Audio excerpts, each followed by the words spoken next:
tardes, bienvenidos a Notimed, su noticiero informativo de confianza con los hechos más importantes, incluso si ocurrieron hace siglos. Hoy les traemos un especial histórico que atraviesa miles de años para contarles una historia muy interesante. Nos adentraremos en el recorrido fascinante de la autopsia, una práctica médica, científica y que roza profundamente con la curiosidad y moral humana, desde rituales antiguos hasta laboratorios de alta tecnología. Acompáñennos en este viaje por las entrañas de la historia médica a descubrir más sobre las autopsias, que han ayudado a la medicina a entender lo que ocurre cuando todo lo demás ha fallado. De los embalsamadores egipcios hasta las modernas salas de patología forense, pasando por escándalos, prohibiciones religiosas y avances científicos sin ningún tipo de precedentes. La historia de la autopsia también es la historia de nuestra búsqueda por entender la vida, pero esta vez a través del amor.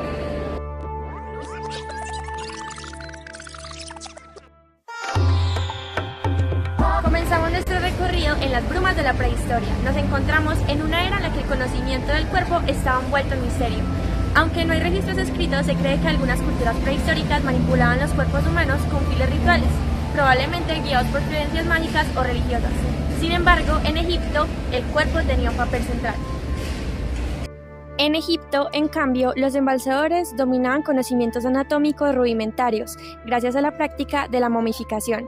El hígado, el corazón, los pulmones, todo era cuidadosamente extraído y preservado. En esta época, se entendía que el conocimiento del cuerpo podía ayudar al más allá, aunque no precisamente a la ciencia. El objetivo de esta práctica no era médico, era religioso. Se preparaba el cuerpo para el juicio de Osiris, no para su análisis clínico. Avanzamos ahora hacia el mundo grecorromano. En el siglo V a.C., Hipócrates era considerado el padre de la medicina.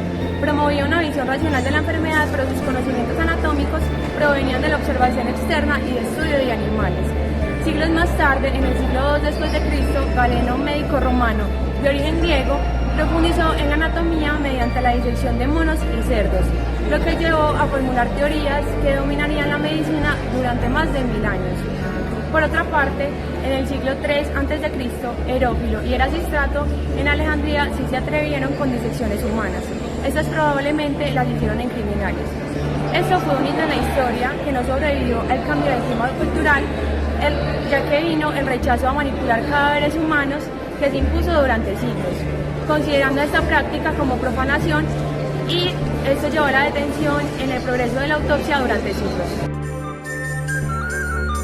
Nos encontramos ahora en plena Edad Media, una época donde el alma era más importante que el cuerpo. En esta época la disección humana estaba prohibida en muchos lugares por razones religiosas, y cuando se realizaba era excepcional y con fines legales o rituales no médicos. Ahora nos transportamos a Bolonia, donde Mondino de Luci en 1315 retoma las disecciones públicas, aunque bajo estrictas normas eclesiásticas. Estos procedimientos eran raros y ceremoniosos y se realizaban sobre criminales y ejecutados. No era algo común, pero marcó un renacimiento del interés anatómico. Aún así, el saber anatómico seguía dependiendo de los textos de Galeno. La autoridad del libro estaba por encima del cuerpo. Por otra parte, todo cambia con Andreas Vesalio. En 1543 publica De Humani Corporis Fabrica. Vesalio rompe los esquemas que se tenían hasta el momento, ya que cuestionó los saberes anatómicos de la época y coloca la observación directa por encima de la autoridad textual. En lugar de leer a Galeno, Vesalio le corta la piel al cadáver y lo observa, lo contradice. Con este hecho histórico, Vesalio inaugura una nueva era, la era de la anatomía científica basada en la observación directa. A medida que la medicina avanza, también lo hace la autopsia. Durante los siglos XVIII y XIX se convierte en una práctica habitual en los hospitales europeos. La medicina se transforma en una ciencia empírica y el cadáver es su principal fuente de verdad.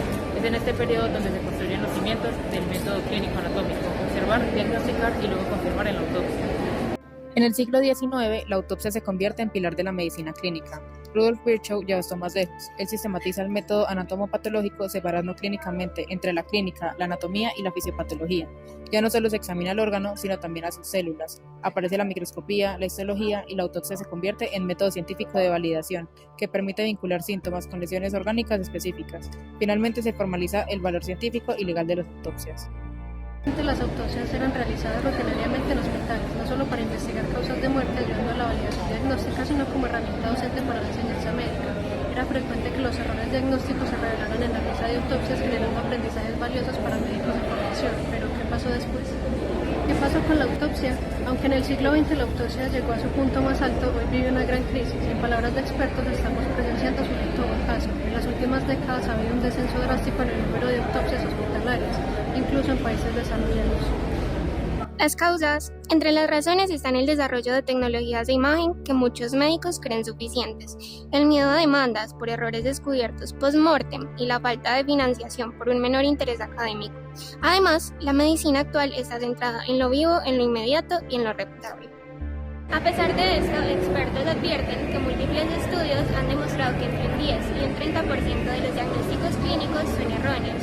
Al momento de la muerte, la autopsia es insustituible para conocer la verdad biológica y también para mejorar la atención médica de los vivos.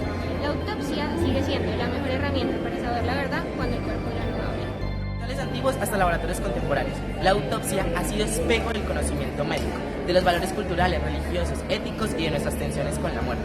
La historia de la autopsia nos enseña que el conocimiento del cuerpo humano ha sido un camino difícil de recorrer. Como una historia cíclica de avance, retroceso, olvido y reinvención. Hoy en plena era tecnológica la pregunta sigue viva: ¿morirá la autopsia o sabremos reinventarla? Por acompañarnos en esta edición especial de Notimed. Nos despedimos con esta reflexión. Entender la muerte también es una forma de cuidar la vida.